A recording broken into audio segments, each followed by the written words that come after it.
Hello, everyone, and welcome to the 48th episode in our AI and You podcast series. Today is Friday, March 19th, 2021, and I'm your host, Vicar Saidi. I'm a computer scientist, an engineer, a lecturer, and a consultant. I'm also the author of several books. My most recent book is about artificial intelligence and is titled The Genome Affair. The Genome Affair is a speculative work. It examines what the world might be like if some of the more extraordinary capabilities forecast to be realized in AI over the next 20 to 30 years were actually realized today. Given the growing list of frightening existential threats humankind now faces, the book pays particular attention to the impact AI is expected to have on world affairs. The book is available in ebook format for those who prefer to read on a digital device, but it's also available in a high-quality paperback edition.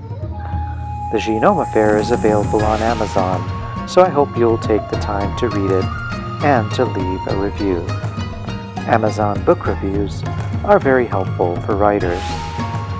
I'm very interested in how science and technology influence world affairs and the big questions facing humankind, studying at the confluence of the great disciplines of human history, political science and thought, international affairs, science and technology, offers a deep understanding and pedagogically important lessons of how advances in human endeavor have influenced and impacted civilization. I'm available to give talks on artificial intelligence and its related technologies, and on the impact AI is expected to have, or is already having, on our world.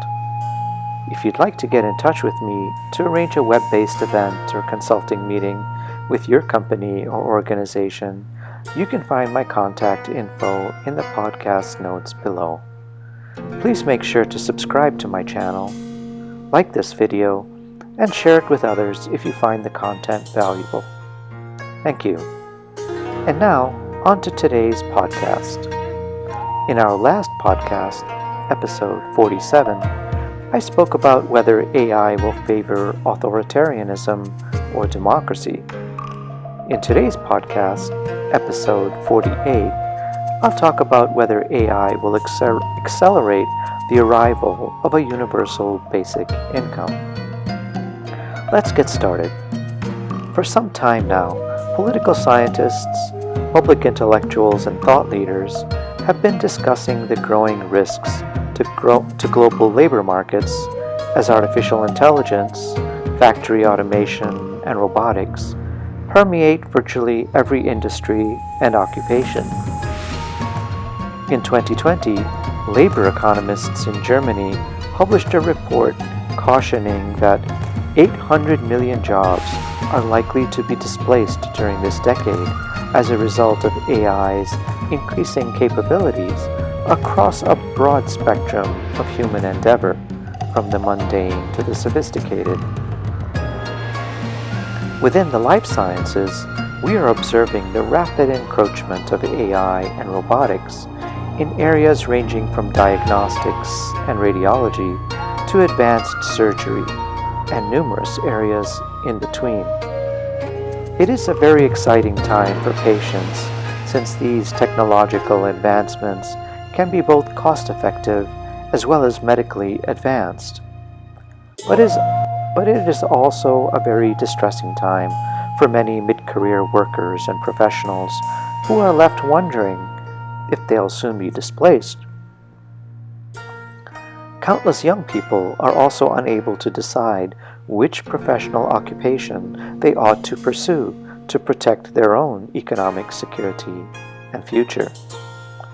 Of course, the ultimate reality of the Fourth Industrial Revolution is that labor costs will continue to fall as demand for human workers collapses.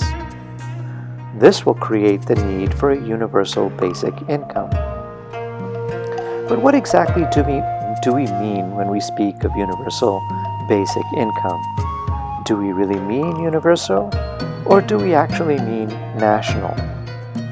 Most likely, it is the latter.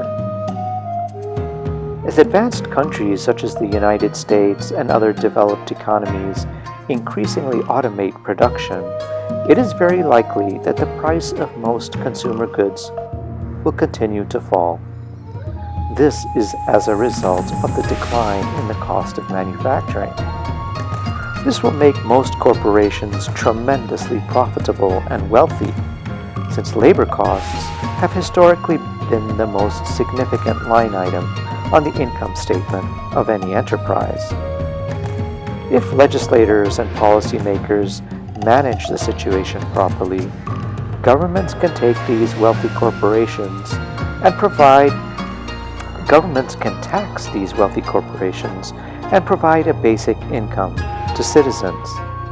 This will enable millions to live a decent and fulfilling life, with ample time to engage with family and friends, to pursue the arts, and so many other areas enriching to the human condition. But we must be careful to consider that work has been an important aspect of human identity since the birth of civilization some 12,000 years ago. Many people also measure their sense of self-worth through their occupation and corresponding income. This will be a very dramatic shift in society and will require considerable time to adjust.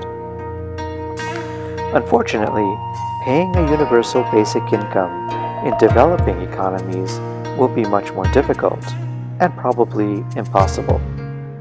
Their governments are unlikely to be able to afford such schemes. Thus, a catastrophic reduction in low-wage factory jobs making basic goods in these poorer nations will likely trigger tsunami-like waves of uncontrolled economic migration from poor to rich countries. This tidal wave of desperate economic migrants will very likely result in previously unseen levels of social unrest as the ethical fabric of society begins to fray as they desperately try to cope with the influx. Thus, we need to reconsider not only how we are going to manage national basic income schemes through effective fiscal policies in developed economies, but also what we are going to do to ensure that we don't trigger cascading waves of economic migrants from developing economies. Perhaps the only solution will be to address this probable scenario within an international body such as the United Nations. But this will be very difficult. Historically, the contribution of developing nations to the global economy has been low-cost labor. Since this requirement is increasingly being met locally within developed economies through the deployment of Fourth Industrial Revolution technologies including AI, factory automation, and robotics, the developing nations will have nothing to offer and thus will have no seat at the table. Their only remaining leverage may be a threat to open their borders and allow as many people to emigrate to the developed world as would like to go. Such a scenario will probably lead to unprecedented social unrest and probably terrible violence throughout the world. If we are to prevent this calamity from unfolding in the not-so-distant future, we will need leadership by statesmen from across the world and across the political spectrum. And we will need to begin planning now. Further, the solutions are unlikely to look anything like what we have previously seen and may involve the implementation of complex, unprecedented ideas researched, designed, and developed by artificial intelligence itself. This is the topic of my recent book, The Genome Affair, so I encourage everyone to make the time to read it. Thank you for spending some time with me. I'm trying to follow the TED Talk format, and so I'm keeping these podcasts under 20 minutes. Let me know what you think. I hope you'll find these insights into artificial intelligence helpful, and I hope you'll read my new book, The Genolinker. It's on Amazon. Until next time then, this has been the AI and You podcast with author Vikar Said.